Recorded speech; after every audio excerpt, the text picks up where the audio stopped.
Okay, so today we will talk about how you can footlock everybody.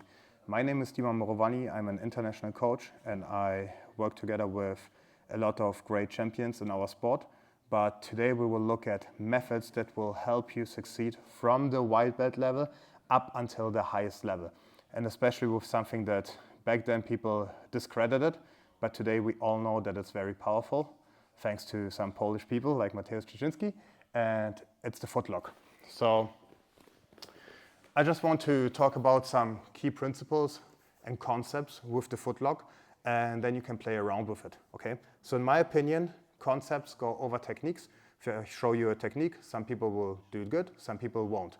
But you will still not be able to do it against people that understand what is happening there. You need to understand it yourself. So don't learn, try to understand, okay? First of all, we need to understand the braking mechanics. Most people brake from the upper body, okay? So what they do is they try to get a very tight grip where they not only bend the foot, but block all of the four sides of the foot. So if you have a very, very strong bite, then you can definitely brake it with the upper body, okay? But not only will it be hard to completely break everything with the upper body, people will not tap in the highest level. In the low level or in the training, people will tap from it, but probably you will just pop something and it will not break completely. So if you learn how to break from the lower body, this is where you can break everything. Okay, so what I mean by that, now I have a very bad grip. You see, he can move his foot in all of the directions. So if I try to finish it from here, it will not really work.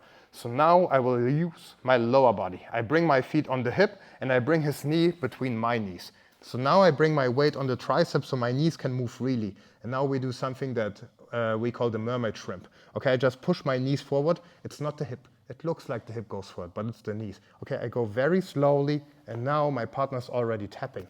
But if I take it out, you see he tapped right here, but I could still go that far. So now think about combining both. Let's say you have a good upper body grip. However you do it, you can look at all your favorite instructionals, all your favorite people, as long as you cover all of the four sides of your partner. Now I go elbow to elbow. And now with the good grip, I will go on my tricep and now I will start to break with the lower body.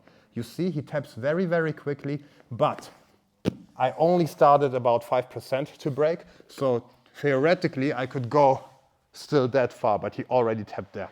So the second concept that you need to understand, first is how to break, braking mechanics. Second concept is that you can break from everywhere. You don't need to be on your side.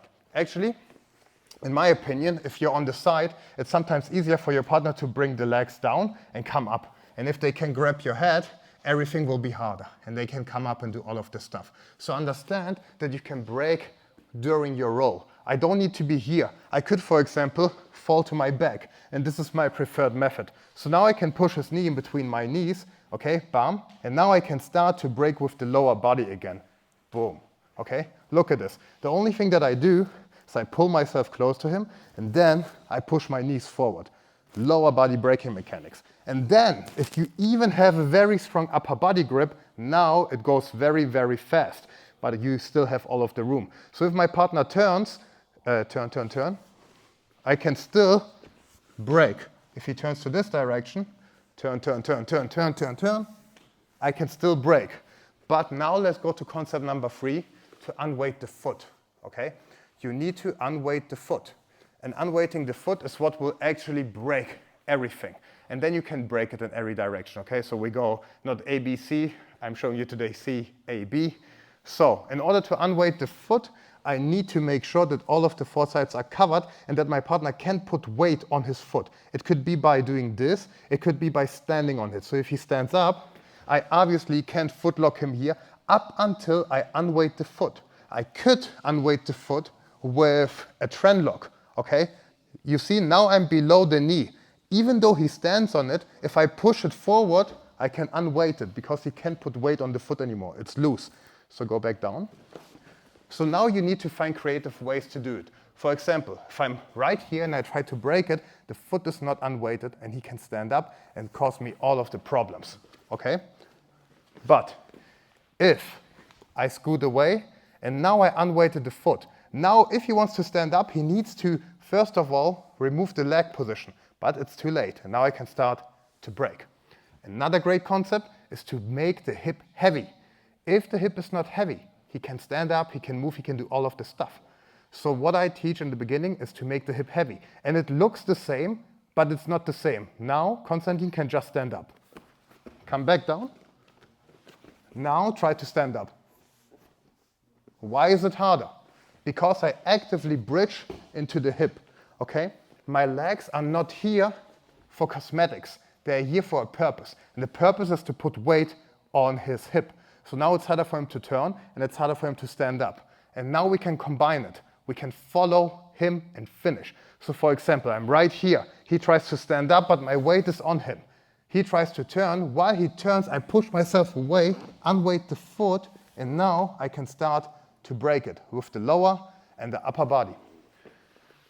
And this is only some basics, okay? We can also go to way harder breaking positions. For example, the X-ashi, okay? So we can switch from this to this. And this looks unsafe for the first moment, but trust me, if you understand what you're doing there, the X-ashi is not only a footlock break, but I can start to break the inside with an Aoki type grip, for example, or I can just do a normal footlock grip. But now it's harder for him to move the hip, and he can't re-attack me really. So if you want to see any of this, just watch your favorite grapplers, or you can go to my Patreon.